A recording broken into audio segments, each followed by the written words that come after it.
So the first step for the Oreo cheesecake, we're going to be making the filling. And in here I have 24 Oreo cookies with the cream inside still. What I'm going to do is just crush them into a really fine powder, as small as I can get them basically. If you have a food processor, you could just throw them in there. It'd be like way faster. I'm just going to get started and crushing them.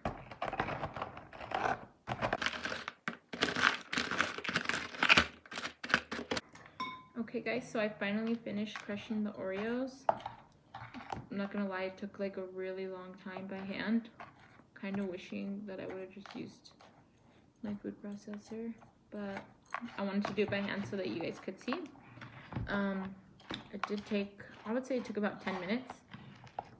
Here's what it looks like. It could probably be a little bit thinner in consistency. It still has like some rocky chunks in there, but my arm got tired, so I think this is like as good as it's gonna get for now. I'm gonna add in 6 tablespoons of melted butter, unsalted. Okay, you just wanna mix that together with a fork. Guys, if you already have a pie crust, they sell like the pre-made ones, Oreo ones, at the store. And if you guys just wanna skip this step, it is really time consuming, but in my opinion, it does taste a lot better than the pre-made. Then you guys can just buy one. But like, if you guys are trying to make this for like a potluck or like a party and you're trying to like go all out, then yeah, I would say make the crust.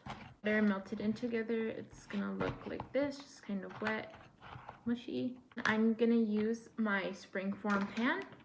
Okay, so you're just gonna dump all the mixture into your springform pan, or whichever pan you're using. I'm using a springform, I think. I just like the way that it works out. And with this recipe, the mixture is like, it makes a really big filling. So I would suggest using one of these pans. If not, you could probably, and you guys just have like the small cheesecake pans that you just buy from the stores, like the really tiny ones, the disposable pans or the ones with the pre-made filling. Then you could probably halve this in 2 for the entire cheesecake recipe, just because I believe that the filling itself would be like way too much for one of those size pans. I've done that before and I made that mistake and I was like left over with a lot of extra filling. Okay, so for this part, just mash in the Oreo cookies here.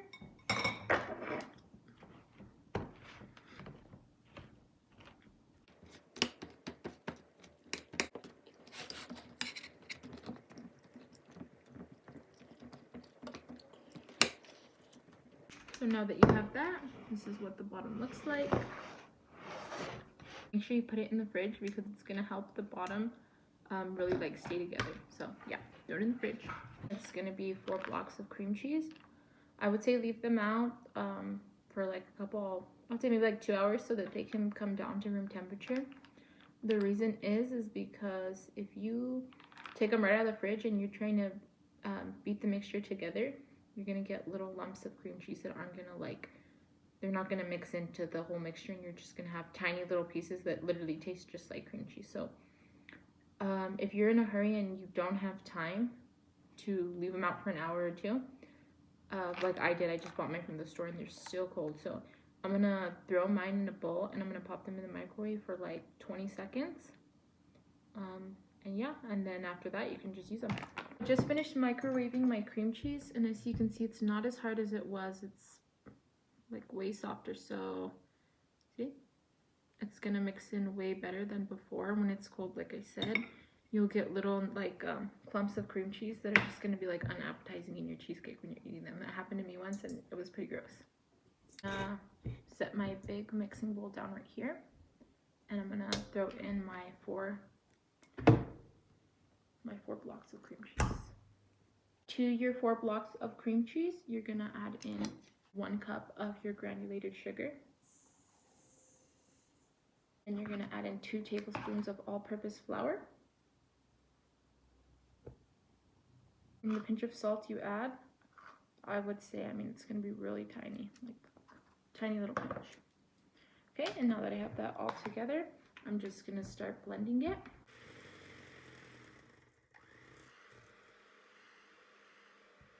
Okay guys, and once you've done mixing it, it's gonna be about 3 minutes later, and you're gonna be able to tell it's done because it should look like this, kind of whipped, and you shouldn't see any lumps. If you still have lumps, then that means that your cream cheese was probably too cold. If that happens, you can just stop, let your mixture come down to room temperature for about 30 minutes to an hour. I know it's a long time, but it's really going to help the cheesecake a lot. And then you can just start mixing again once it's cooled down. I'm sorry, warmed up. Okay, if you look in here, you can tell that it's very like whipped. No lumps, looks really creamy. You're going to add your half cup of heavy cream. And you're going to add in 1 teaspoon of vanilla extract.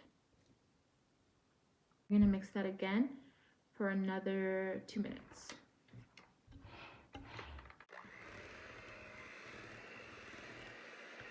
In between, you're going to want to just go ahead and scrape down the sides just to make sure that everything is getting mixed in. There's a total of 4 eggs. You're going to want to add them in one at a time.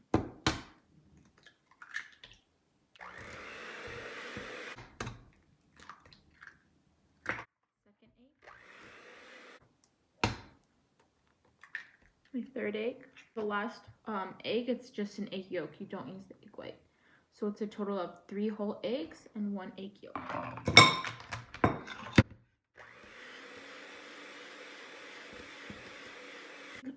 Don't keep over mixing because that will cause your cheesecake to crack when it's done. This is what your batter should look like once it's done for the cheesecake.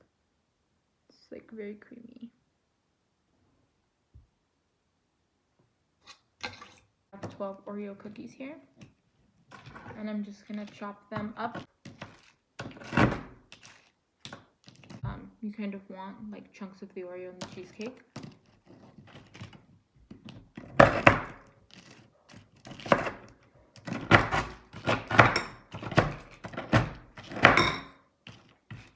This is what they're gonna look like. Okay, so I'm back to my mixture, and I'm just gonna dump in those roughly chopped Oreos into my batter.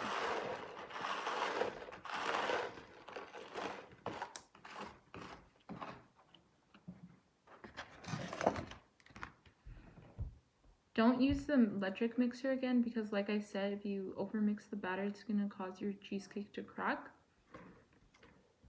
Doesn't really affect the taste whatsoever, but if you want it to look pretty, then yeah. Okay, so I'm just using a spatula like this. I'm just gonna fold it in. If you want, you can definitely add more Oreos than I did, but I think that that's okay. All right, just got out of the refrigerator, and I'm gonna just go ahead and pour this into there.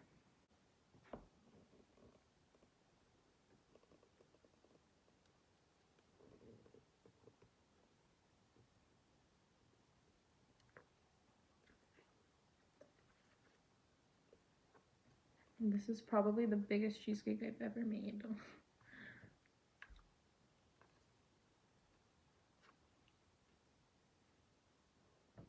This is where the spatula really comes in handy because you can just scrape down the sides, and it helps you get all of the cheesecake that you left behind.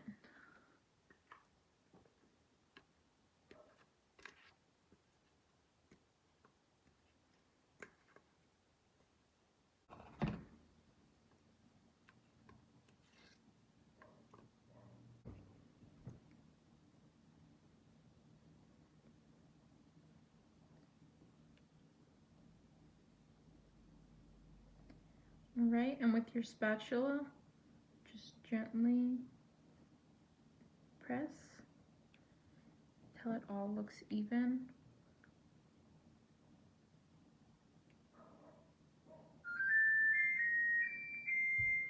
Okay, that's my oven. It was preheating.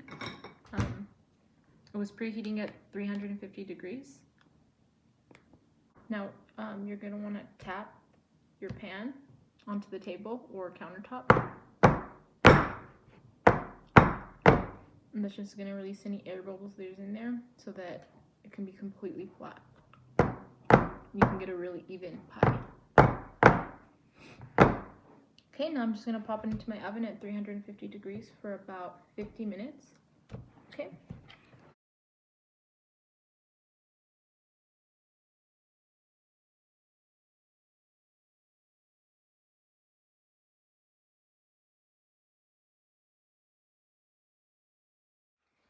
Okay, so it's 30 minutes later, and my cheesecake ended up cracking, but I'm just gonna take it out, and I'm gonna put it up here. And what I did was I cracked open the oven about 50 minutes after the cheesecake was done cooking. And I cracked open the oven and I turned off the stove. That's just to allow the cheesecake to come down to temperature to avoid cracking, but in this case it didn't really work for mine. Cracked anyway. What you can avoid that is adding a water bath, but that's a whole another thing. So yeah, it was 30 minutes. I took it out, put it on my stove, and now I'm just gonna let it come down to temperature even more for about 45 minutes, and then after that I'm gonna throw it in the fridge and let it set.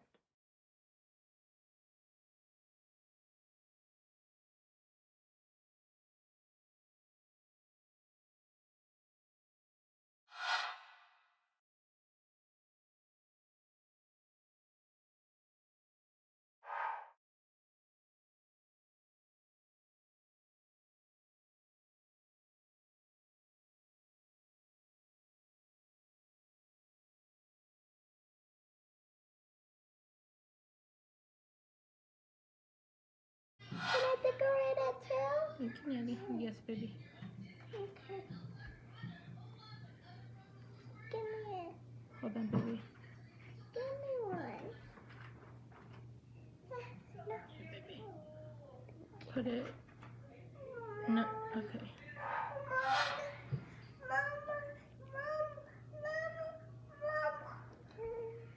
Hold on, baby.